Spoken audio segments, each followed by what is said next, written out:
that to me was the start of being able to do the things I love, both for my business and with my daughter at all. Like I could take responsibility of my life again and make it happen. That we were able to move to Costa Rica and live in paradise.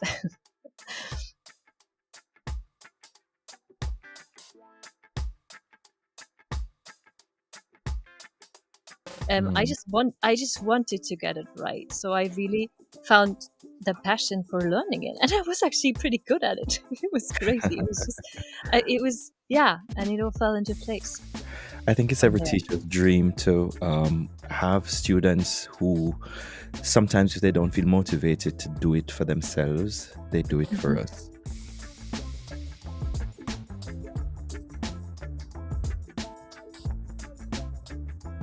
It's a game changer. I mean, if it's anything like what I feel after the first 3 days, Remind me again. You were not consuming anything, or were you? I wanted to do a 10-day water fast. Water fast, you just have water, salt, potassium, and magnesium. That's it, right? And That's then what you did for 10 on days. day 4, yes, that's what I planned to do for 10 days. On day 4, then there was this euphoria. As I said, energy skyrocket. I felt as if I was getting energy from the sun.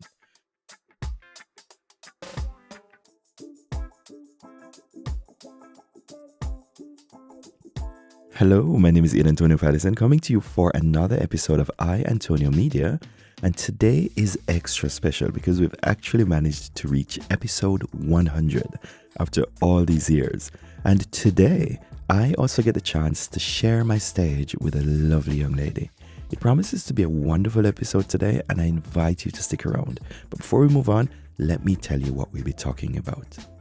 Today's episode is actually the third in a series which looks at actionable, accessible steps that you can take either as a man of over 40 or a woman of over 35 to enrich your life while easily, if only for a short time, disengaging from some of life's ills with lasting effects.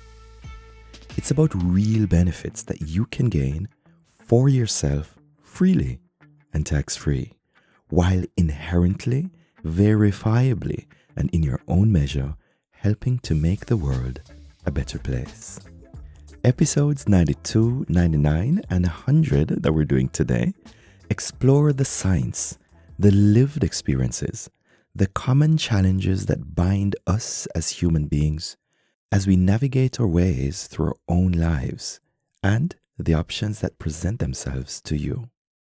Our guest for today is Dr. Jenny Zobel, mother of a daughter who departed from a successful career in the pharmaceutical industry for a self-employed, more balanced path to personal and financial freedom for herself and for others. In the second half of today's episode, Jenny joins us from Costa Rica, where we speak to self-worth and health and wellness, mostly for women over 35, and of course, I add my little bit for men over 40. But you know me, you've been listening for a while, and truth be told, I've been 30 plus for the past 20 years, so you can guess my actual age. And at this point, I want to just apologize a little bit for the sound quality. Jenny is doing a lot of things in Costa Rica, and at the time of recording this episode, there was some construction work going on in the background that slightly affected the quality of the sound, but the richness of her message didn't suffer at all, right? So please just bear with it. Now, before the second half of our episode, we speak to the so-called string of pearls that emotions are and how we deal with them. We talk about Jenny's fuck you letters and how many emotions simply come down to fear. We discuss how she overcame certain past struggles with the English language that ties into my job as an English coach that I've been doing for the past 20 years. And we speak about the inspiration awakened by a new English teacher and the new opportunities that presented themselves to her.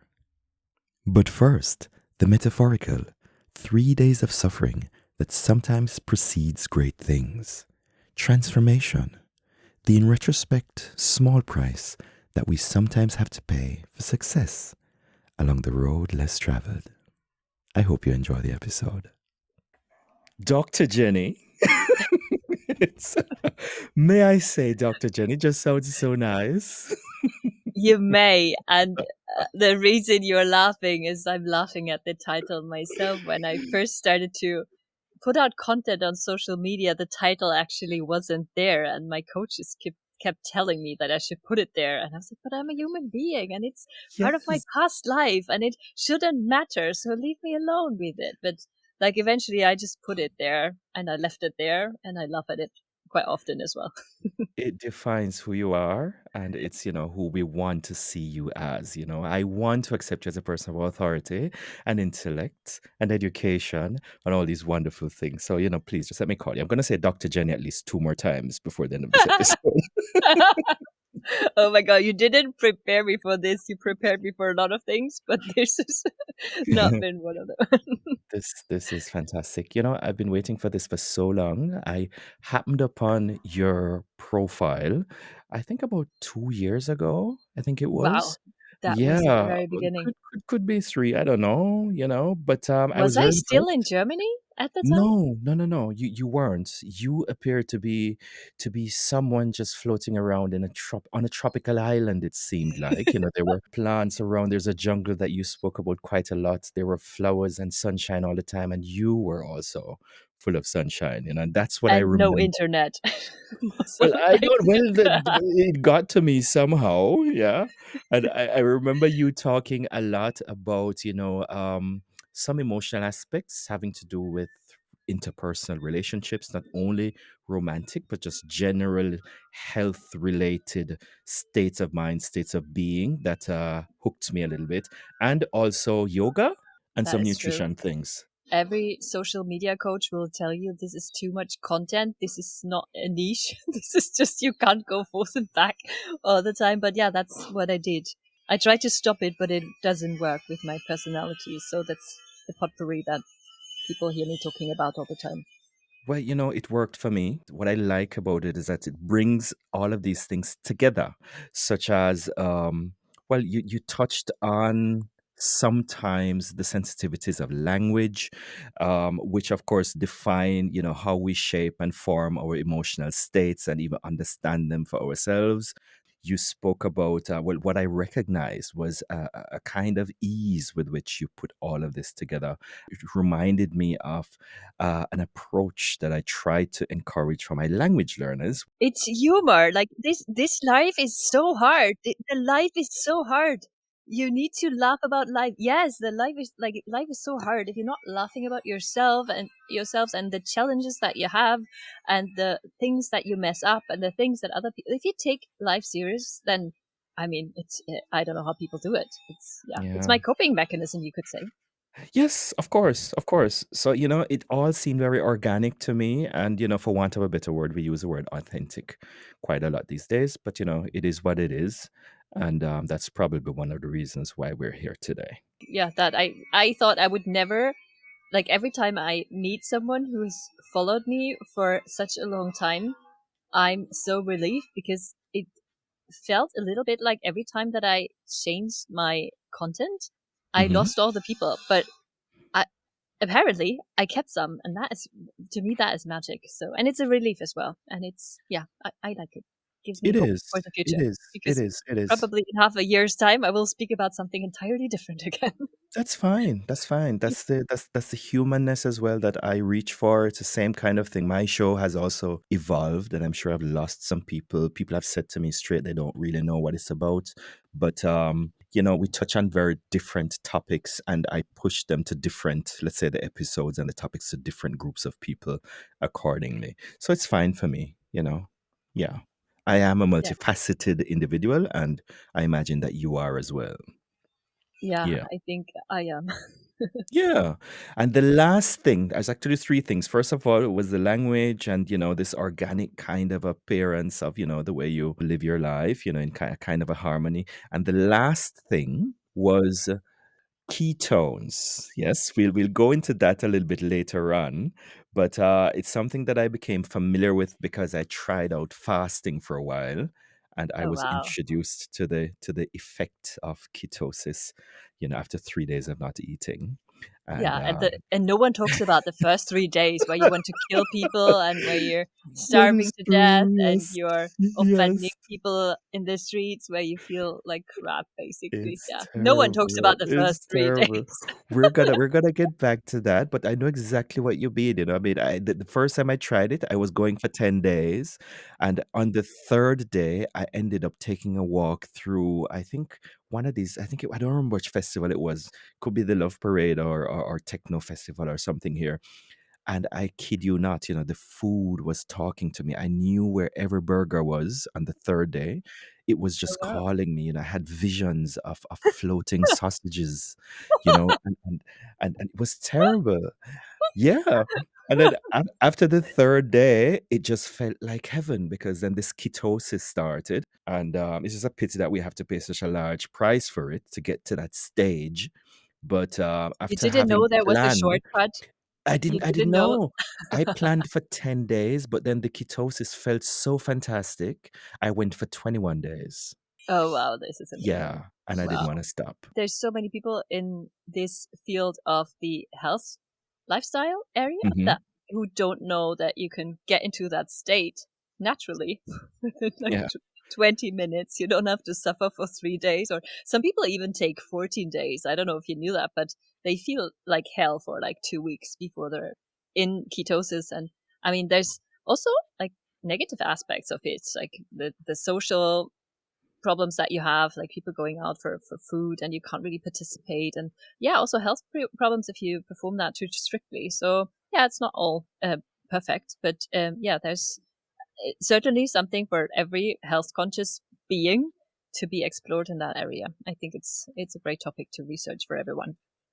yeah, yeah. I find it really fascinating. I mean, but the only negative I can imagine is that I didn't want to stop. I felt more energy. I felt a kind of a clarity. I could study better. I slept less and got up feeling energized somehow. And, just the heaviness that's usually associated with the whole digestion process was just not there. I felt light. You feel like what one description that I heard the other day that I found beautiful and so easy was like when you were a kid, like you had energy the entire day. You just like went to bed and you just slept. You got up. Were full of energy. You had like so much, like everything that you wanted to do. You actually did that. And then when you become like, I don't want to say older, just grow up. Your energy feels to kind of drain. And I sometimes use this description. Like, imagine if you still had the same power, like, because I work with a lot of parents, like your kids do. What would you do differently in the afternoons with your kids if you were at the same energy level with them? That could be, yeah, let's say a point of persuasion. And I mean that I don't have kids. I just have a cat, and she's not that demanding. But But you can look I at can kids and imagine. sometimes you wonder where all the energy comes from. Hmm. And we're born in ketosis, so it's a very natural state of your metabolic system, and we just lose it over time. And the beauty of it is you can get back there without suffering for 3 days. Yeah. Well, I suspect that we're not gonna get back to that. Before we get into the goodness of all this, I wanted to ask you because you mentioned something to me about. Actually, I think I mentioned it first that I suffered quite a lot to get to a stage where I can use German, the language, with fluency and confidence. And you expressed also some challenges that you experience as well coming to this place where you can talk to me like this freely without thinking in English as a second language. Yeah, is it your Yeah, it second? was exactly. Yeah, Yeah. that's my second. And we both had pains. I can go into mine again. Shortly said I lost like 3 years of university life because I failed a German test by Oh my God. 1.5%. Oh, And 1.5%, 3 years of my life, oh my and God. but I had to start again after having started again when I came here in the first place. So you know Ah, yes, short of 1.5%, and then I had to go to another university that luckily accredited my stuff, but it was a different setup. So I still had to study again, and I finished it. I finished it. wow, that's quite a test. Oh in yeah. life. I mean, yeah, not the 1%, 1.5% test, but like the test, yeah, of your commitment. 1.5. Really, like, do you really want this? Do you Yeah, really want this? Yeah, you yeah, did. Wow. yeah, yeah. Sometimes And very acid. that was my pain. I mean, there are some others, but maybe I save that one for later. What was your experience, Jenny? Oh, it was terrible. Like, it was so terrible. It's so crazy because I mean now it's so different. When you look at my phone, it's all set to English. When I journal, I do that in English. Like, I do not remember the last book that I read in German. I remember that I wanted to read a book and they only had it in German, and I, for that reason, I didn't start reading it because I couldn't, like, there was no English translation.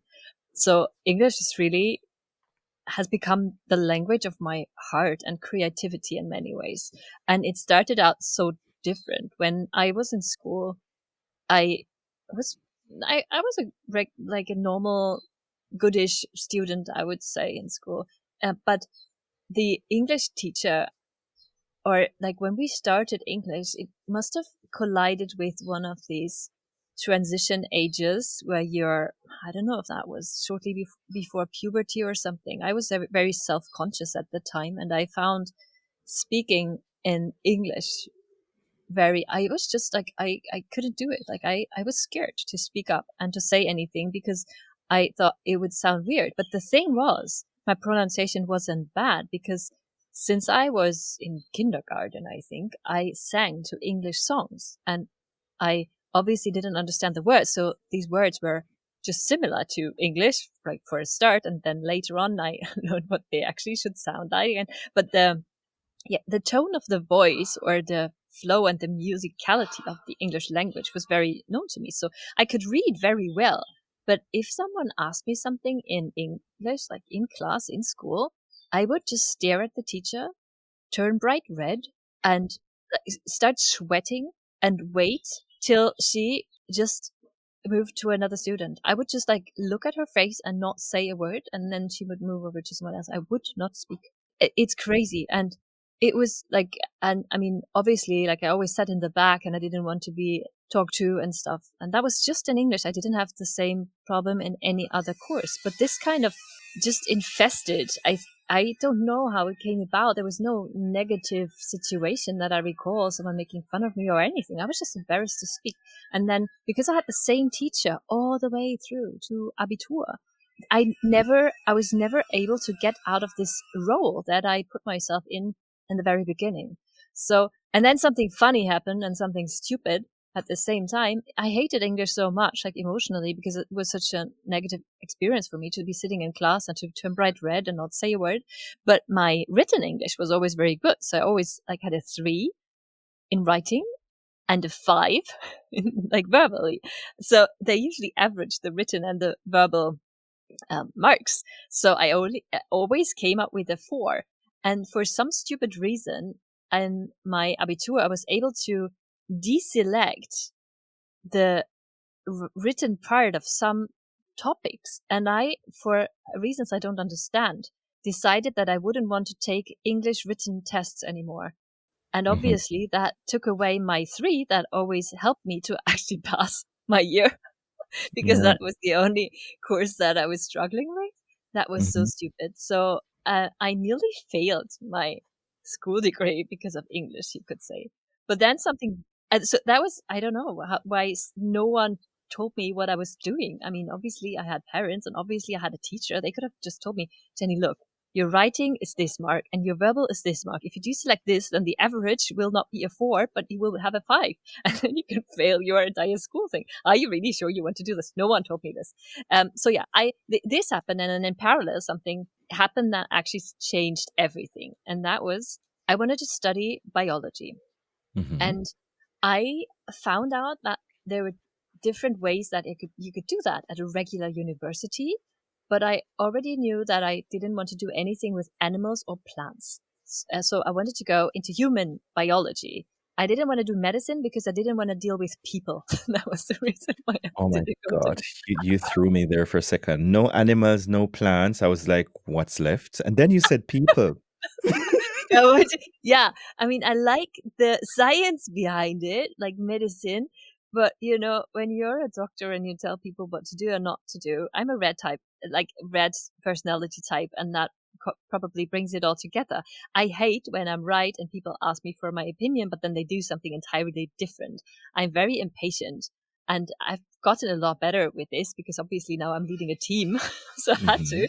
But at the time, I didn't feel like I would be able to deal with people that wouldn't do as I told them. So I found a course at a university that was actually exactly what I wanted. It was tailored towards science and research and molecular biology and oncology and molecular genetics, all the stuff that really interested me at the time. So the only downside of this was it was an international study thing and it was Hmm. entirely in English. And I was like, holy shit.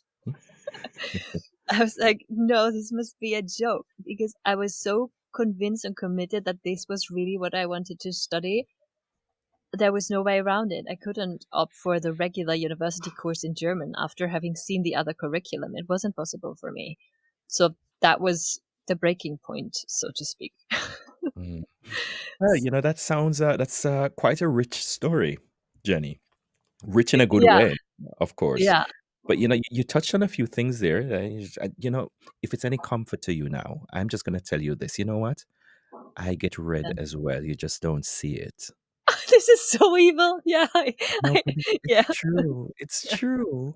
I do. If you know me really well, then you'll see my skin tone changes a little bit. I get that flush, but you don't see it so easily. But it's yeah, but noticing and knowing that other people notice makes it even worse. So I think for you, it's probably not as much stress as for someone who like is completely aware that everyone sees it.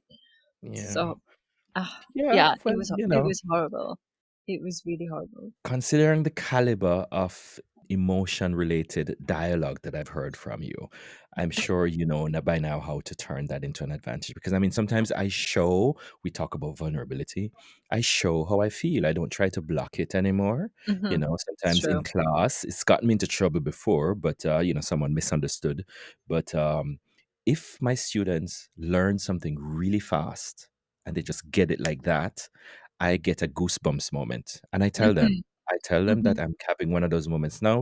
If I'm wearing a Hmm. short sleeve shirt, I show them on my arm that I Hmm. have goosebumps, Hmm. and I don't really care. Yeah. Well, I yes, I do care, but I start out by telling them that, I mean, listen, I take a human approach, and this is about learning relationships. That's what we're Hmm. doing here in my class. So, I mean, I don't really hide these emotions. But and another thing, you said that you had the same teacher up until Abitur. Oh, yeah. And that I found very interesting because that was almost like, well, I'm not going to say it's trauma, but could be seen as you carrying this trauma right through. And this person who has triggered you over the years was just like always in your life and you couldn't escape. So Yeah, it's maybe true. after a while, it And wasn't really the English, but just probably that feeling yeah, of being trapped. yeah, absolutely. And it all changed when there was another teacher coming into the picture, and now she was actually the reason why I fell in love with the language eventually. The entire thing. Like it's when I like I had to go through a couple of stages to be able to do the course that I had chosen wholeheartedly because I looked into the fine print of the university um scripts and I found a passage that said if you're a German person and you're studying at a German university, even if the entire course content is in English, they are obliged to offer you that like your final exams are given to you in German. And this passage, like looking back, it's so stupid, but seeing this passage that I was really entitled to, like never speak a word in English, but like only write, that gave me that gave me the trust in myself that I could do it. And then I went to one of the one of the lecturers and actually just checked out whether I would be able to follow what they were saying, because I mean, obviously it's different like when you're comparing it to school, and it was fine. And then when I like, these were the things that I had to like, I found these like loopholes, so to speak, and I was like, okay, I can do this. And then I started, and then yeah, the new teacher came into the game, and her name was Katie, and she was British, and Hmm. she was a native speaker, and she was so elegant. She was the most stereotypical British woman, bright red lipstick, like kind eyes, really polite, and the way that she carried herself physically and her style and everything. I just like the also the curve of her lips and everything. Like she was so beautiful inside and out, and I connected her entire being. And I just like when she said a word, it just like it went through my entire body. Like suddenly it wasn't just my ears, but like the entire woman. And Hmm. the thing was, when it was not a regular university, but I don't know how you say that in English, Fachhochschule. So it's a University of Hmm. Applied Sciences, so to speak. Yes. So it wasn't just people coming from gymnasium, from Abitur, but also other trades. So they had to start the English class at a quite low level. So that gave me the chance to pretty much start over, like for good. And it was so easy, and just listening to her voice, which was just lovely, and the accent, and oh my God, Mm. I just wanted to get it right. So I really found the passion for learning it, and I was actually pretty good at it. It was crazy. It was just, it was, yeah, and it all fell into place I think it's from every there. teacher's dream to have students who sometimes, if they don't feel motivated to do it for themselves, they do it for Hmm. us. And obviously, she managed to inspire you in that way. But she Maybe wasn't aware that I had a problem. She never saw my problem. There was never a day where I wouldn't answer, or where she like observed me to be shy in any way. Like I was completely transformed by just working with another teacher.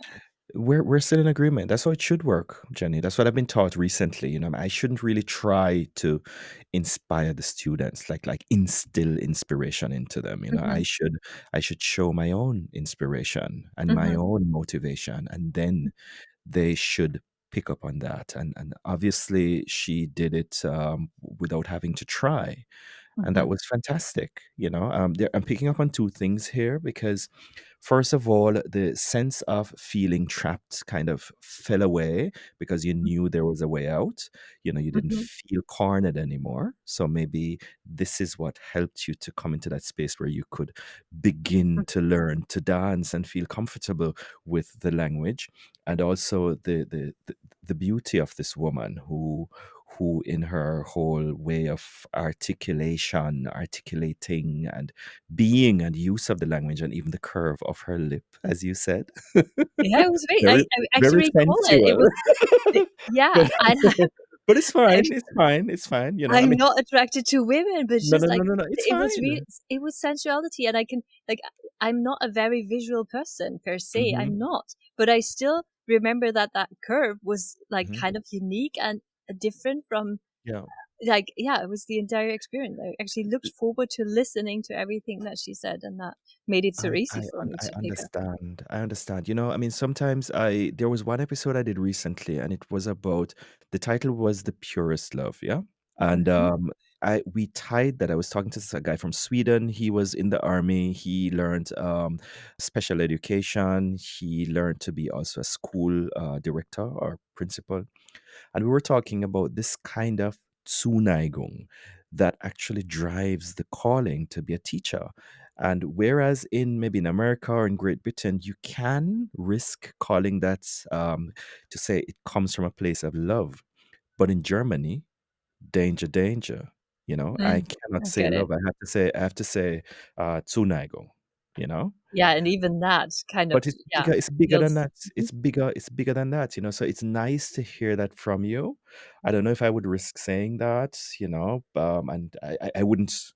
Well, yeah, there've been instances where students say things sometimes, out of appreciation, and I have to kind of, yeah, take an extra minute to digest that. But it's usually a pure thing. It's not anything bad, and it's also something that motivates them to learn and to be the example, the embodiment that they see in front of them, which is a good thing. Hmm. So that's fine. That's Yeah. beautiful, beautiful. Thanks for that.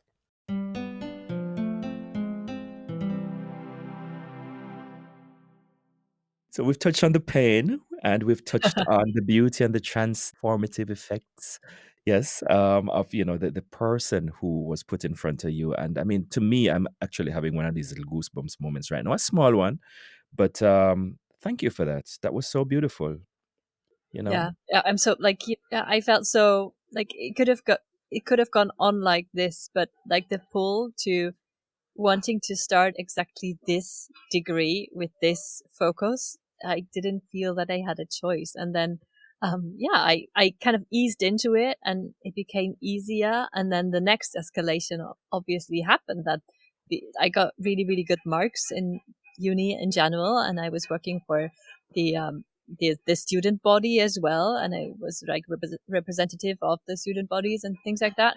And then they had all these places at elite universities abroad where they wanted to send me, obviously, to English speaking countries. And I was like, no, I'm not going to go anywhere where they speak only English, even though I was getting a lot better. But they kind of persuaded me to do it just by saying the right things at the time. And I got really manipulated into going up to Scotland, to Dundee, to take on one of the positions that they had at their elite universities that they had arranged. And Yeah, I moved in there with five guys into like a shared flat. And yeah. they came all over the place. And then it started all over again. Like my English with regards to studying and science and biology was pretty solid at the time. But being able to express that someone should bloody put their dishes away because it smells and it's disgusting, and please clean up the bathroom and the toilet after you use it, and why can't you the hell not sit down while you're peeing, things like that. Hmm, This kind of hmm. vocabulary I Yeah. wasn't taught that by Katie, my English teacher. So this was the next level I, yeah, had to master conversations and emotional moments in a foreign language. And this is probably where the fluency aspect then was being developed. Okay, Jenny, this is actually quite, helpful. I really appreciate it, and it's kind of pushing me towards the side of the emotion because I sense that you are, at the risk of sounding anyway strange. You are someone who is definitely in touch with your emotion. And so much so that I've seen you give good advice. I've taken some of it. I can't, of course, Oh wow, digest all of it, which but one? Which one do you recall? Do you you know what? remember? That's a very good question. But let me see. I think there was one where I don't know if I'm taking a leap here, but it had something to do with the fact that it is okay to feel any emotion. The question is what you do with it. So you shouldn't forbid yourself from feeling these things. Even confronting. Some people might call it shadow work, but the darker sides of our existence, reflecting on it, conversing with it with yourself, and reflecting again. The real question is what you do with it. And I think that's the gist of what I can remember right now. Yeah, I love that concept. Like it's just realizing that all emotions are connected. Like they're not separate. They're all connected. There's one after the other. It's like a string of pearls, like starting with a very negative emotion, let's say anger and frustration, and then shame and all these kinds of things. And then if you follow this chain of emotions further, you will come to fear. And then a bit later on, you will come to like insecurity. And then you will find your way to understanding. And like you only get to understanding and connectedness if you allow yourself to feel everything that comes before it. And because like most of us have had situations in our childhood where like some tantrums or screaming or aggression was frowned upon and we kind of didn't act out on it, or we weren't we weren't helped to integrate and feel these emotions. They were kind of not acceptable in our families. Like most of us, like in this dark side of emotions, we have a trouble with one or the other. And the problem is that if you have a problem in one of these emotions, then this string of pearl things cannot lead you to empathy and love and connection, because they're all connected. You can't get to the love stage without feeling the other things first. And that's the beauty of it. So just realizing that you need all of them. And if you feel an emotion to the fullest, like a negative one, then there's going to be the next emotion. Like, let's say you start with anger, and then you process everything that has to do with anger, and then suddenly you feel the fear, and then you process that, and then you process it further. So we need to, yeah, not take the emotions so seriously. Just let them be what Mhm. they are. They're just energy. They're just energy. They just want to be seen. You don't have to do anything with them other than feel them. Yes, Other yes, than yes. that, it's You know, I it's don't want to come across. Oh, I interrupted you. Sorry, no, go sorry. ahead. Yeah, the, yeah, the thing is, there's a lot of pop psychology out there, and but what you're saying now is new to me. Kind of the analogy or the metaphor of the pearl keta, you know yeah. the connectedness of all of these emotions. The way I kind of rationalize it in my worldview, is that we have to let all of these be somehow, and the reflection on these emotions and the acceptance of them being somehow Mhm, part of all of us and not mhm, rejecting them, because if we reject it mhm, and pretend that it's not there, mhm. I suspect that it's gonna explode someday. I've seen people Exactly, try to reject certain exactly. darknesses about themselves. They reject, they say, "I'm not capable of, killing a chicken," zum Beispiel, you know? Mhm, And then one day they happen to kill a chicken, maybe with their car, and then they have a trauma, for mhm. months. That's a poor metaphor, not as good as yours, but something like that. Yeah, life works in a way that if you, for example, say, "Oh, I'm the person who is never angry. I'm the person who never shouts," then you will be presented with lots of situations that make you angry, because Mhm. you're keeping this emotion in the shadow, and you're being triggered all the time. Why, when you would, like, if you would just acknowledge that this this frustrates you and this angers you, and you would like I like to do that in writing. I'm angry because I'm so, like, I'm so angry at you, like the things that I would like to do to you are XYZ, all criminal things. And if I give this space and I just do it in writing, coming back to it's your decision what to do with it.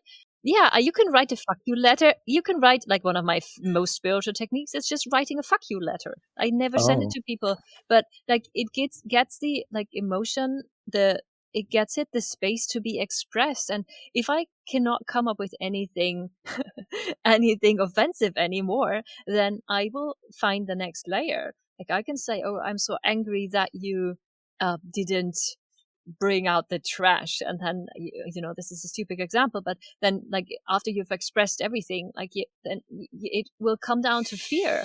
I'm afraid that if you don't take out the trash, that actually I don't mean anything to you, and our relationship doesn't mean anything to you, and the things that I need in a relationship that don't mean anything to you. And Yep. this is, like, this is my fear underneath. So it's a relationship fear that is being triggered by you not taking out the trash. Mhm. So, and Yes. I will not get to that fear stage unless I've given the anger stage enough uh, room to express itself. And after the fear, you can then come to, like, understanding for the other person. I understand that you didn't take out the trash because you were late for work, or because I didn't actually tell you to do it, or whatever. I understand myself in this as well. That da, da, da, da, da. And then you get from understanding to connection to love in the end. But you have to go. There's no shortcut. There's no shortcut. You can't get to the love and connection phase until you've given every other emotion, and it's six in total, the space to express itself. Yeah, you say six. It's funny because sometimes with my English students, I try to get them to a stage where I want them to feel something. So Hmm. sometimes we talk about, well, a few months ago, I spoke about love and fear, where I actually broke everything down to two. There is only love or fear. It's either from a place of love or from a place of fear, which is similar somehow to what you just said. Uh, and we also spoke about envy and jealousy and what the difference is.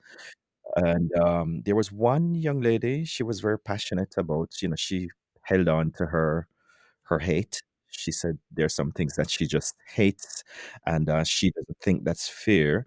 But I've always been taught that anything that we're usually angry at or have negative emotions towards, it's because we are fearful of these things touching us. And I don't know. I think we agreed to disagree and ended the conversation. But I do have these conversations sometimes, because I really want my students to feel. I think if anything I say or write or do, they will forget. But if I cause them to feel something carefully, they will not forget. And Oh so wow, yeah. we've This is had so these powerful. Yeah, discussions before. Yeah, yeah, yeah. yeah. But I'm jealous. I'm jealous. Of what? And the thing is, jealousy is a fear of losing something that you think is yours. Yeah, as far as I understand. Or and Okay, that's more accepted in society because you're supposed to defend what is yours. Yeah, but maybe I okay. shouldn't say jealous because this is not something that belongs to me that I'm talking about. I'm Mhm, envious. mhm, Envious, I understand to be a fear of lack, something that I don't have enough of. mhm, And I'm envious of the fact that since we're mhm, talking about learning to dance with the language, I mhm. think that you as a woman, you're allowed to dance with these emotions much more than I am What by do you think is the society. difference? I Oh, think by I think society. society, yeah, allows you the space to dance with all these emotions. And society tells me as a man that, I have to be stoic.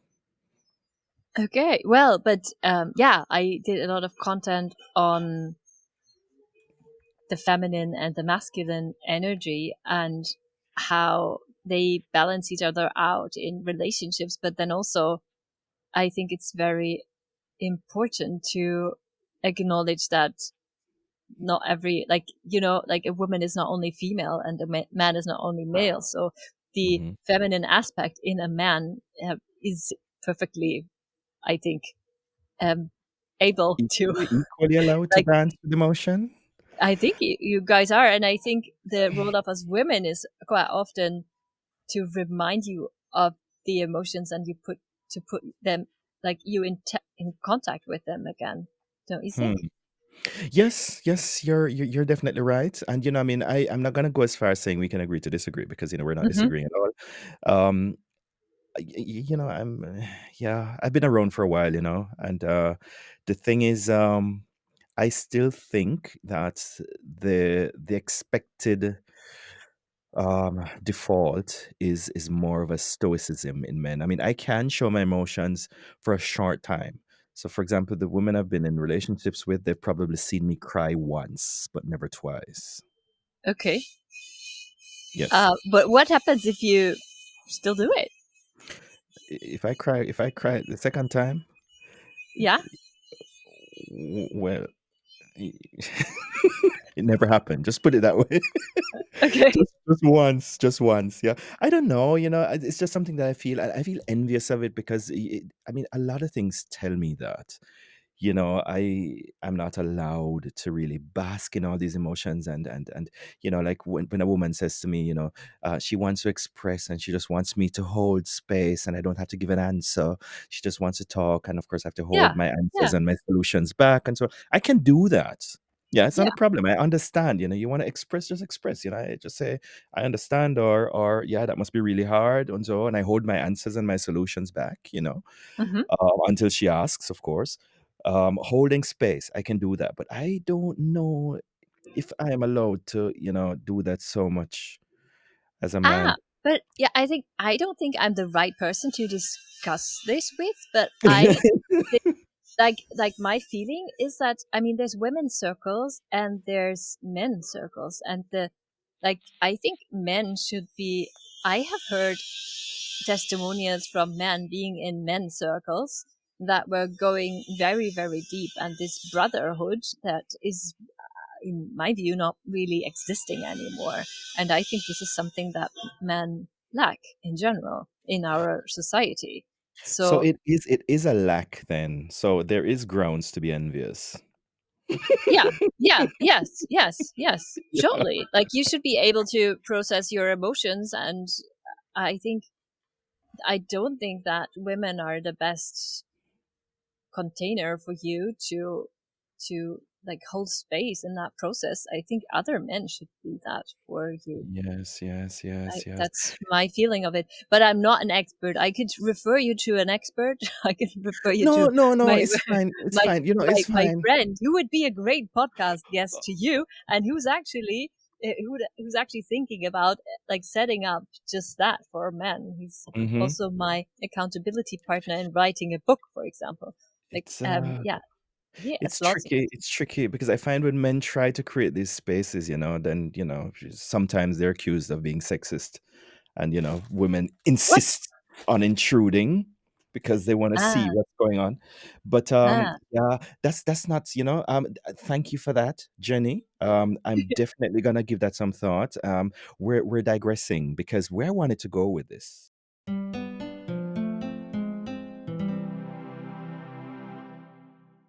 is I've done this episode. It's episode 92, and it was called Men's Fitness Over 40. We spoke about sport, fasting, and I'm not cardiovascular. 40. I'm not 40. No, I'm no, no, just hold on. Just for another listen. 2 days.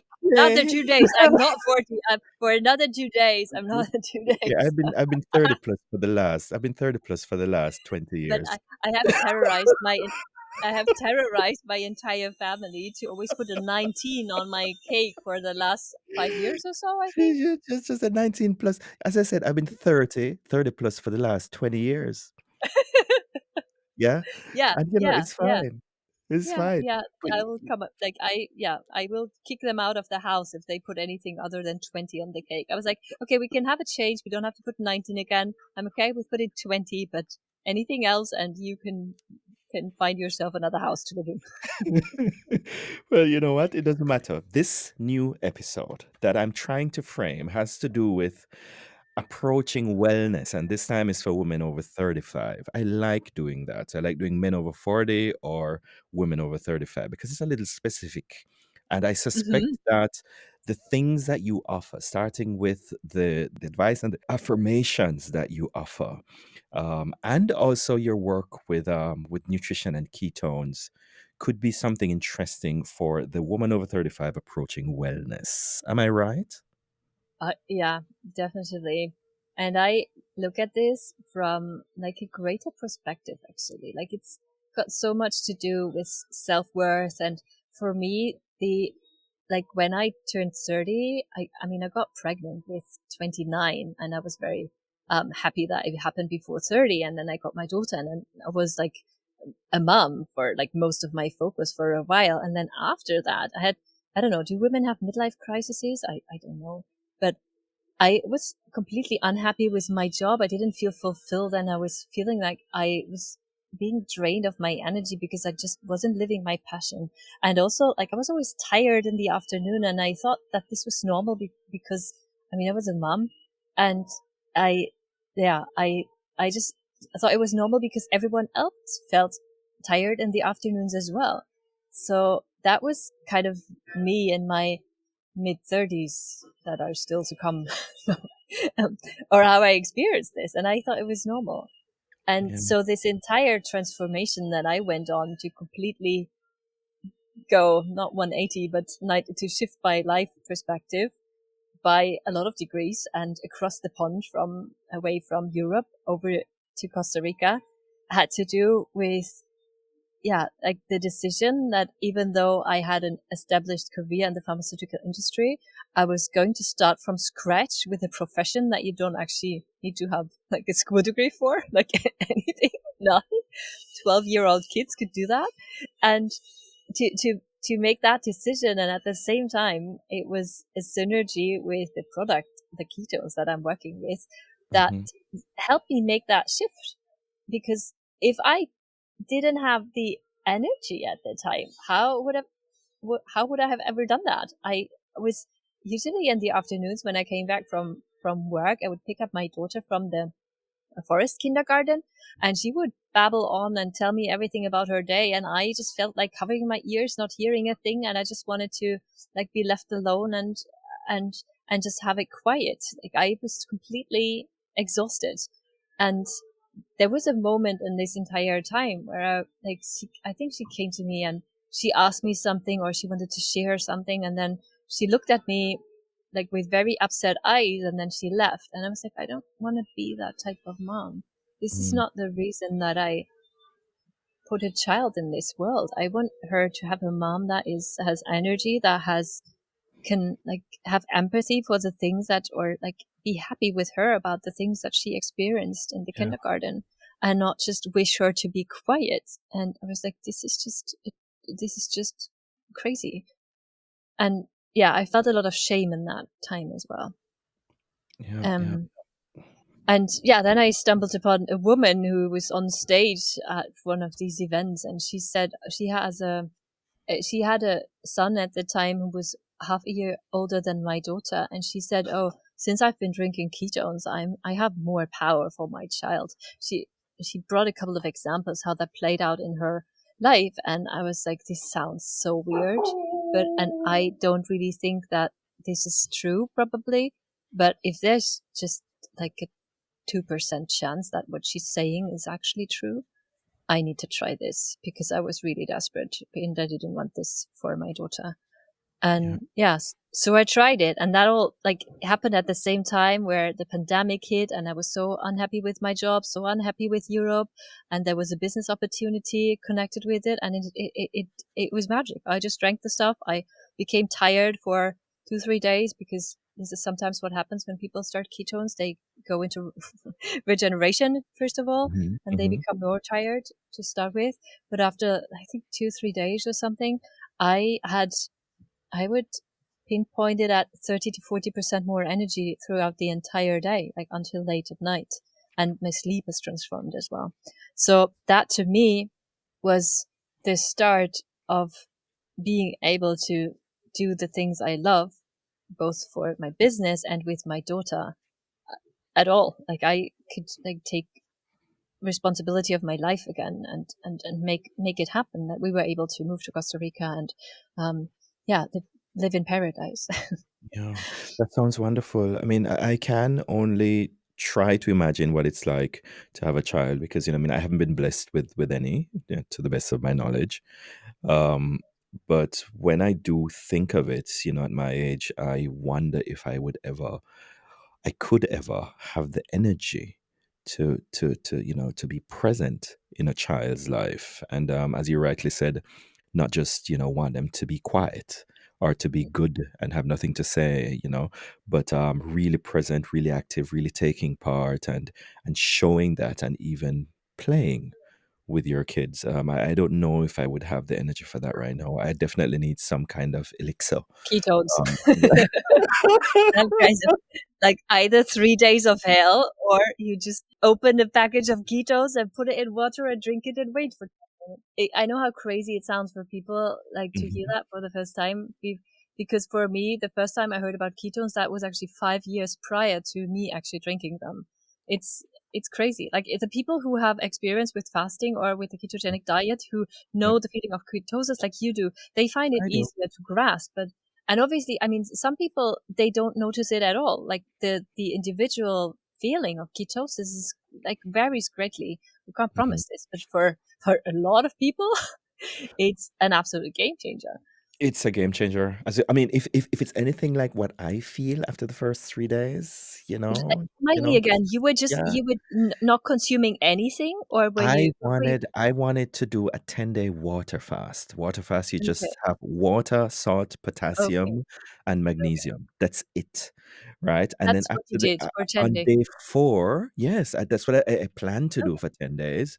On day 4, then there was this euphoria.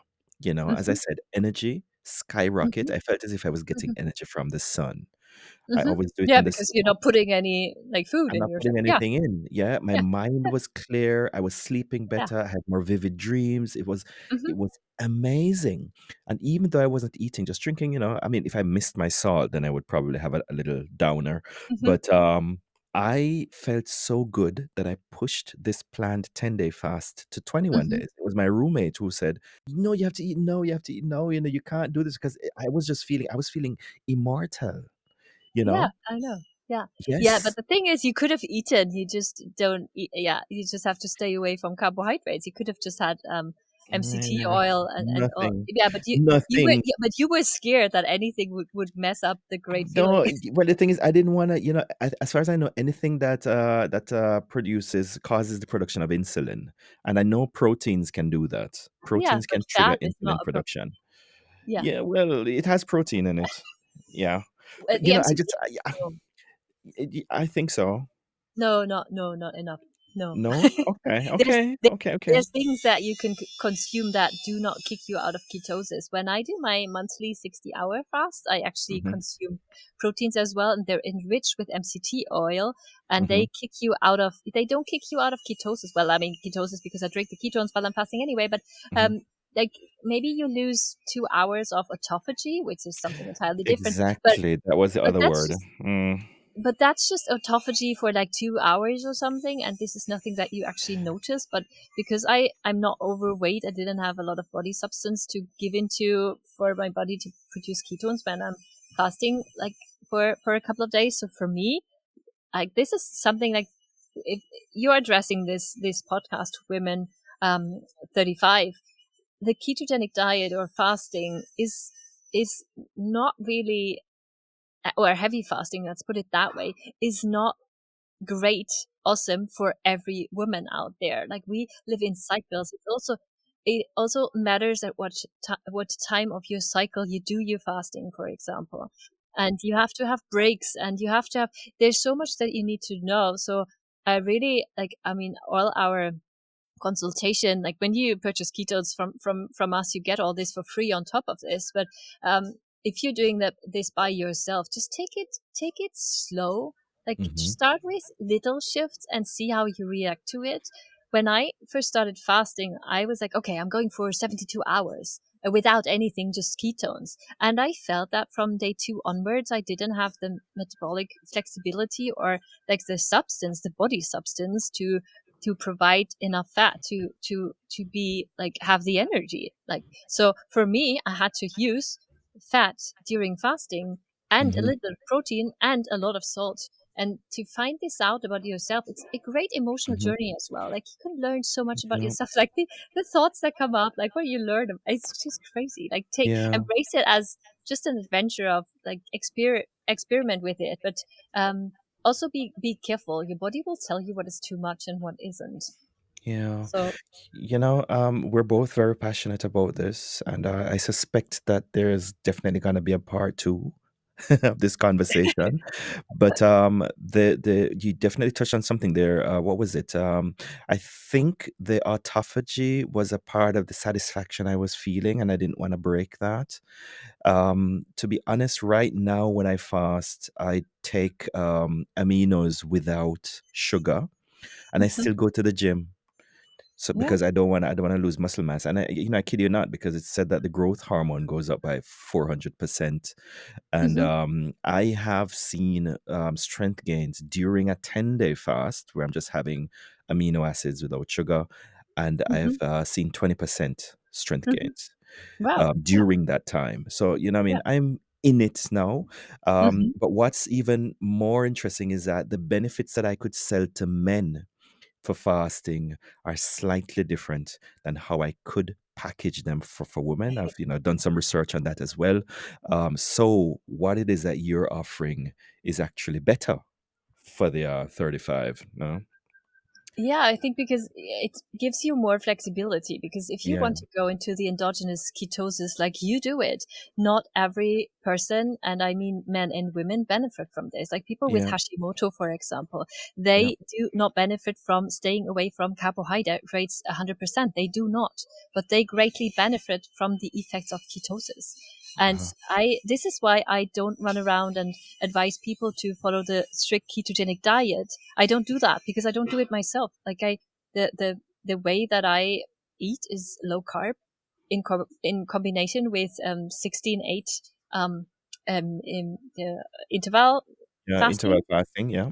and I do my monthly fast of like whatever it's going to turn out to be, like something between 48 and 60 hours usually. I tried for the 72, but I just found that it's too much for me, and I always do Yeah. it after right after my period, like day 3, day Yeah. 4 of my cycle, and that works the best for me.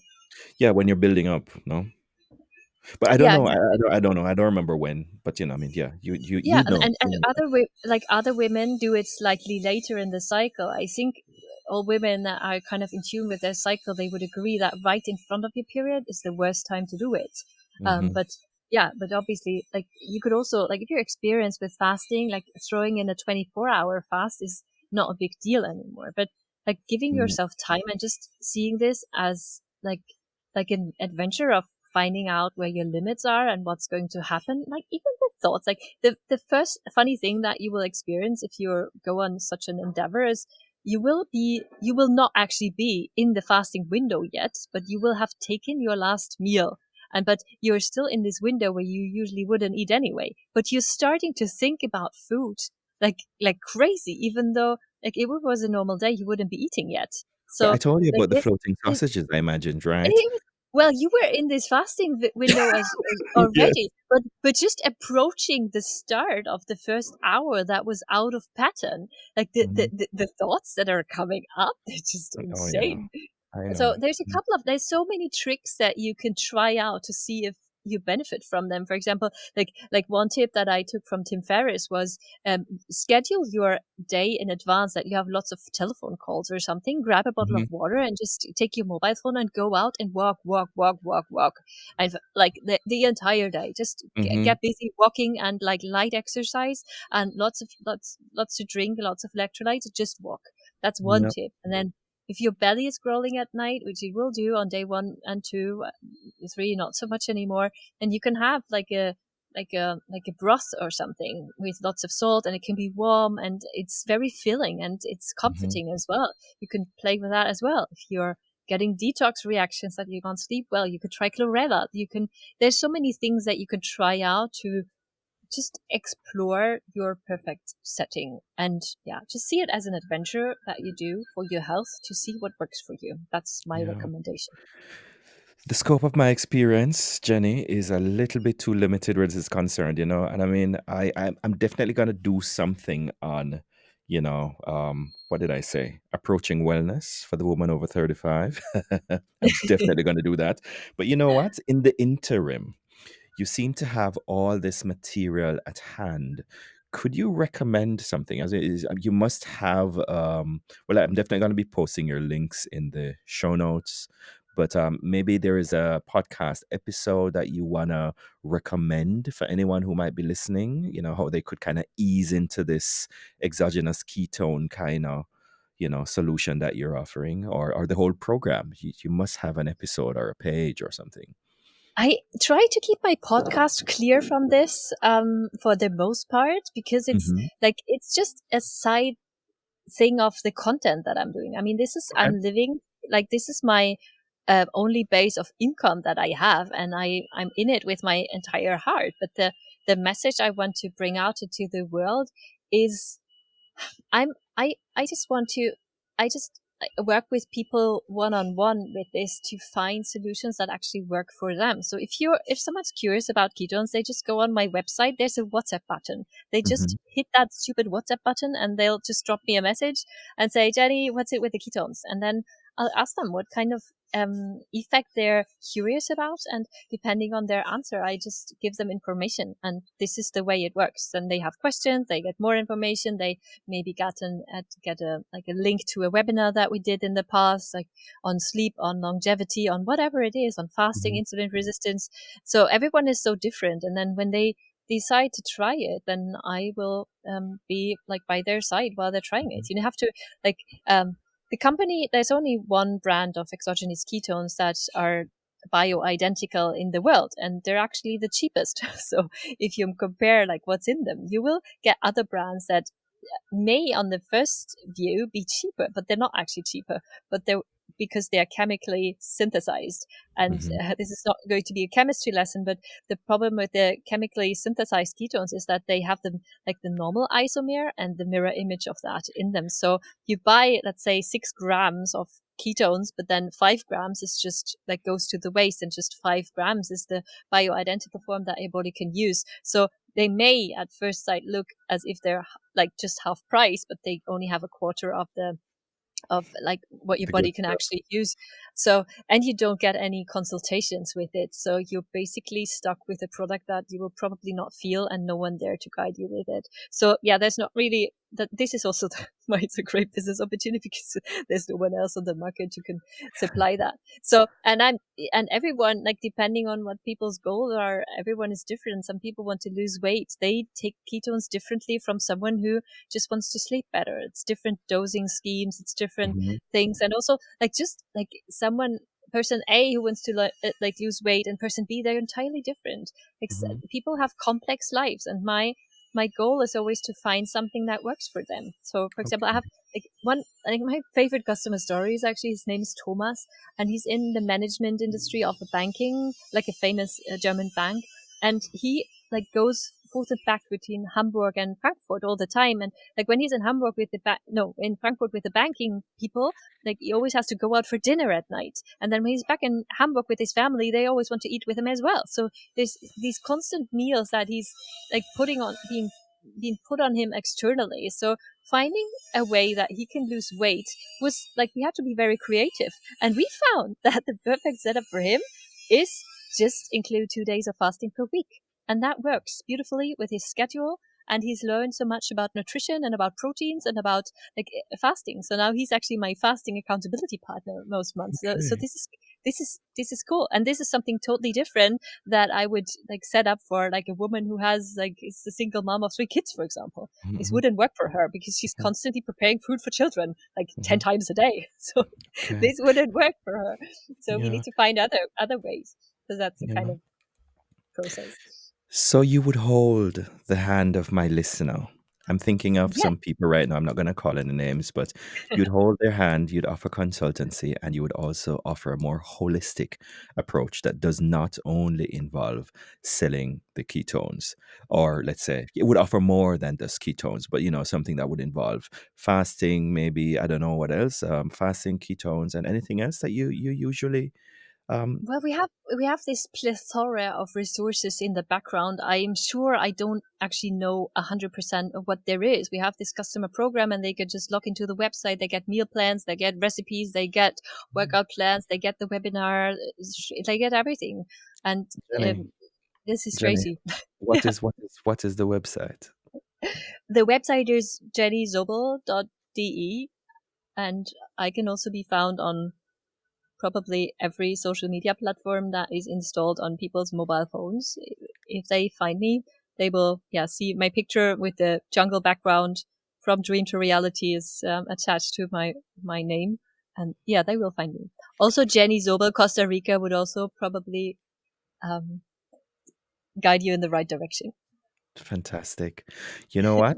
The approach I get from you right now is like it's also similar to how, when I try to teach, as I said, showing my own enthusiasm, my own persuasion, my own motivation, and not trying to induce that in people. And I definitely feel your enthusiasm for this whole approach, you know. my Thank you for that. my mentor once said something, and this has really become like my mantra, and it feels the most like true to me ever. Like, help people get what they want, and you will get what you want in the process. So this is, there's so many resources, and I don't know what's right for everyone. And sometimes I interact with people and they buy ketones, and then half a year later they get a book recommendation, and from some referrals, like I get money, like the ketones, for example. If I point them towards a great book, for example, Tim Ferriss, Tools of Titans, I don't get any commission, but I see this as, I'm a networker at heart.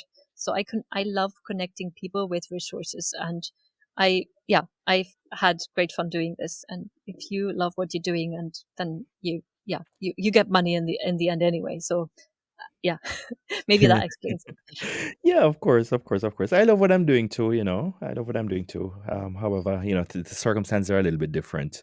Yeah, teaching is fulfilling, but it's kind of kept, unless you're gonna take a radically different approach.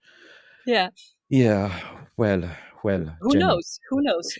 Well, Maybe who like knows? Who knows? For if it's sure. all your listeners showing up to buy ketones, then I will certainly put you like in the commission tree between me and them. So Oh, that's oh, understood. Jenny. No, I mean, that's the that way would be. that we work. Like that's the way that how we like we work.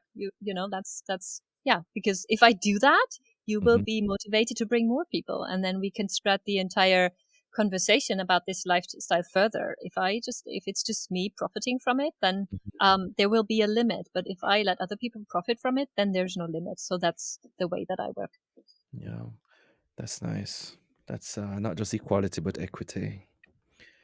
And Yeah, yeah, it's more yeah. fun that way. People are more I motivated to do that. Yeah, yeah, yeah. I definitely appreciate that approach, Jenny. All right. Well, you know what? What can I say? You've given me the keys, and I hope my listeners are taking note. I'll put this together in the best way possible, and yeah, hopefully, maybe we find reason to do a part two. Who knows? Yes, yes, yes. We haven't covered on anything of the dancing, and there was so much that we on Yeah, stage prior that we didn't get in. Yeah, we should do that. yeah. Yeah, Dancing with the yeah, language. Yes, yes, yeah, yes, yes. Everything, it all comes together. It all comes. yeah. Tomorrow, I'm seeing a dance performance, and yeah, I'm looking forward to it because actually, from an activism group, some I think diversity activism, and I'm going there to see their production tomorrow. And I don't know if I told you, but I got kind of taken up, preoccupied with dance photography for about 6 years. So this Oh, is me stepping back into this light wow. for the first time in years, So Wow. looking Yeah, looking life forward to isn't it. linear. It's more like a spiral, and you turn up again at certain points where you've been before, but you've completely changed. Like this is just the magic of life. Yeah, I love these Yeah. moments. Jenny, Dr. Jenny. Oh Thank no, you he said it so again. much. Yes, yes.